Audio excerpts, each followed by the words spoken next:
Good morning, everybody. Well, it's good afternoon. So I'm going to give a video about free speech. I'm not sure people understand the purpose of free speech, but I'm pretty sure that free speech has something to do with being able to say what you want to say without reprisal from the government. And in addition to that, some people think that, well, free speech only applies to the government. The Constitution of the United States governs everyone. It doesn't just govern the federal government. It is the Constitution of the United States of America, First Amendment. So businesses do not have the right to curb your free speech. Now, there may be consequences for your free speech.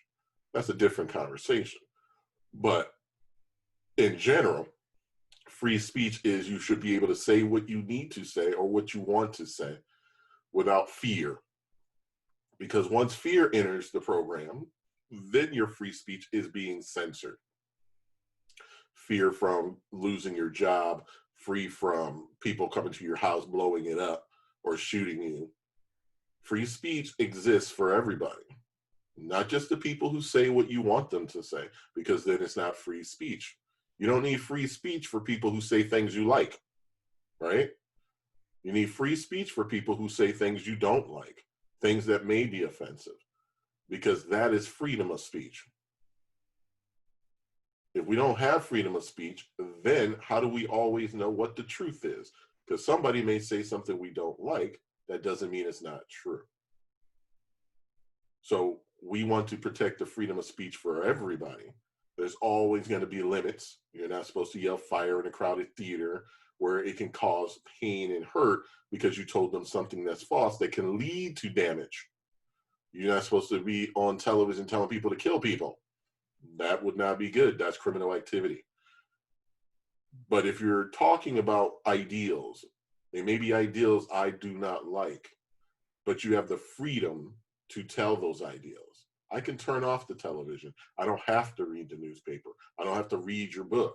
I don't have to watch your movie. Freedom of speech is you are free to say it, and I'm free not to listen. So in America, many voices are out there, and they're always trying to censor those voices. They don't say they're trying to censor them. No, what they try to do is disparage the person, throw mud on them, try to say their character is horrible. And that may be true, but a lot of times it's not. It's just a manipulation to make you believe everything they say is a lie or not true. And that is not proper, and you should not fall for it. The media is notorious. President Trump said he hates Mexicans. Find me the quote that President Trump said he hates Mexicans. They say President Trump is anti-Semitic. He has a Jewish son-in-law and his wife, his daughter. So his son-in-law's the wife, which is Ivanka, converted to Judaism, and their children are Jews. So does President Trump interact with them? Does he love them? Yes. So how are you calling him an anti-Semite? He's the only president in history who actually said he was going to move the embassy to Jerusalem and actually did it, right? And they'll make excuses and say, well, he moved the embassy because he was getting money, or that he was getting recognition, or whatever.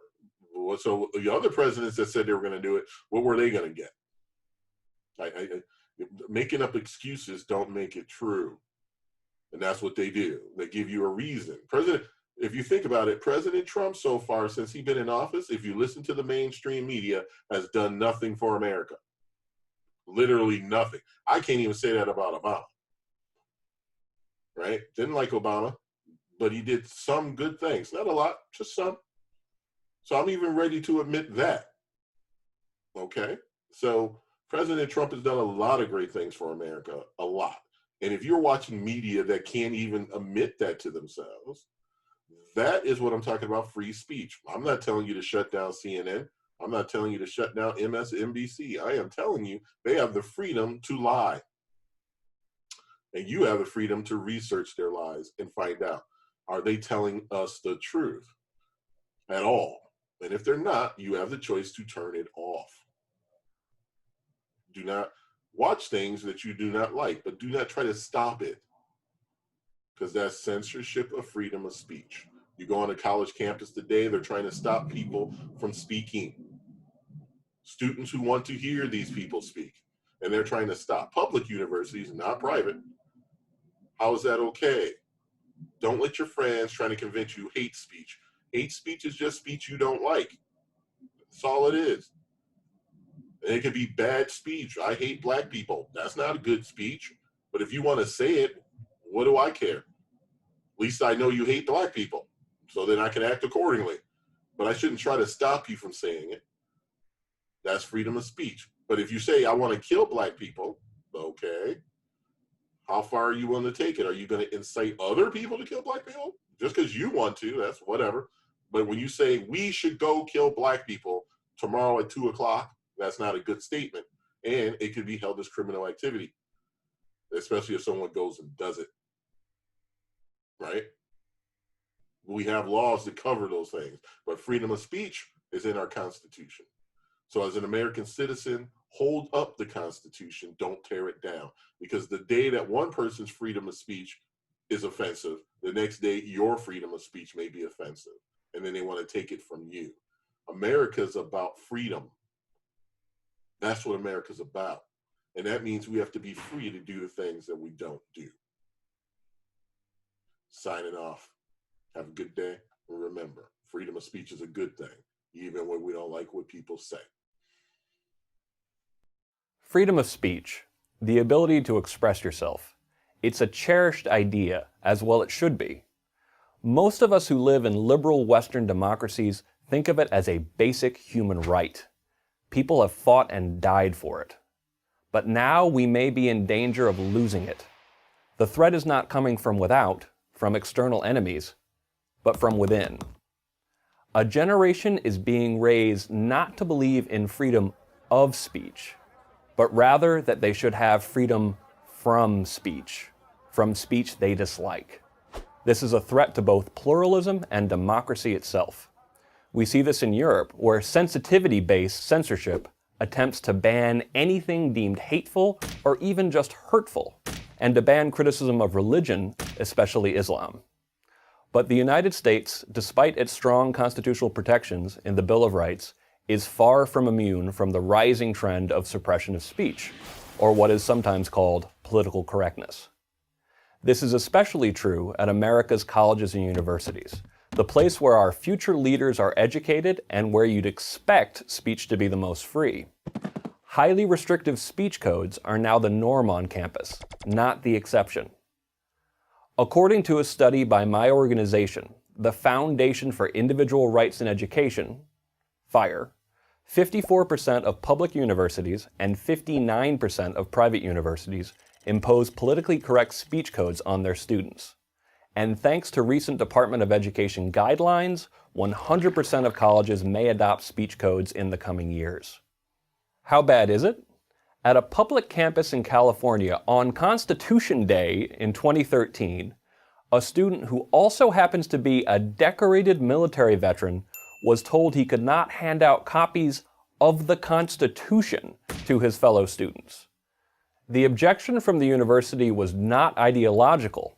It was out-of-control bureaucracy imposing limits on speech. That same day, another college student in that same state was told he could not protest NSA surveillance outside of a tiny free speech zone, an area that comprised only 1.37% of the campus. Months later, college students in Hawaii were told both they could not hand out the Constitution to their fellow students, and that they could not protest NSA policies outside the school's free speech zone. FIRE took these colleges to court, but the fact that we had to shows you how bad it has become. Recently, students and sympathetic faculty have joined forces to exclude campus speakers whose opinions they dislike. At FIRE, we call this disinvitation season, although the season lasts all year round. Since 2009, there has been a major uptick in the push by students and faculty to get speakers they dislike disinvited. These speakers have included former Secretary of State Condoleezza Rice, the Somali-born feminist and critic of Islam Ayaan Hirsi Ali, and the director of the International Monetary Fund, Christine Lagarde. And that's only the obvious part of the disinvitation problem. Few conservative speakers are invited to speak at colleges lest they have to be disinvited later. The newest threat to speech comes from so-called trigger warnings, alerts that warn students that they are about to read or hear something that triggers a negative emotional response. A 2014 New York Times article cited the example of a Rutgers student requesting trigger warnings for the classic American novel The Great Gatsby because it, quote, possesses a variety of scenes that reference abusive, misogynistic violence, unquote. Recently, Oberlin College attempted to institute a policy that heavily encouraged the faculty to avoid difficult topics and to employ trigger warnings as a means of making classrooms safer. Safety has been watered down to essentially mean the right to always feel comfortable. New demands for trigger warnings are popping up on campuses across the country. Add in popular academic theories that encourage students to scrutinize speech for microaggressions, any statement that might be construed as racially insensitive, classist, sexist, or otherwise un-PC, and it's clear that campuses are teaching students to police what they say. This is precisely the opposite of what is needed. Our society needs candor, and it needs freedom of speech, not freedom from speech. Intellectual comfort is not a right, nor should it ever be. Not if we want freedom of speech. Let's just call it freedom to survive. I'm Greg Lukianoff, president of the Foundation for Individual Rights in Education for Prager University. To subscribe to our YouTube channel, click here. To help keep our videos free, donate here.